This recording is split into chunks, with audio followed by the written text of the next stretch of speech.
Payg'ambarimiz sollallohu alayhi vasallam aytganlar: "Kamula minar rijali kathir va lam yakmul minan nisa'i illa arba'a." Ko'pchilik erkaklar dedi payg'ambarimiz, kamolot darajasiga erishdi. Mukammal inson bo'ldi ular. Payg'ambarlar, anbiyolar, siddiqlar, shahidlar. Va lam yakmul minan nisa'i illa arba'a. Ayollardan faqatgina 4tasi kamolot martabasiga yetdi. Komila ayol bo'ldi. Ulardan Hadija binti Huvaylid.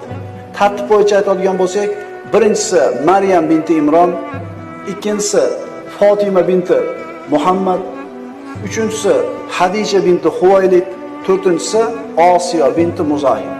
Fir'avnning ayoli Osiyo. Ana shu 4ta ayoldan boshqa hech qaysi ayol kamolat martabasiga yetishgan emas.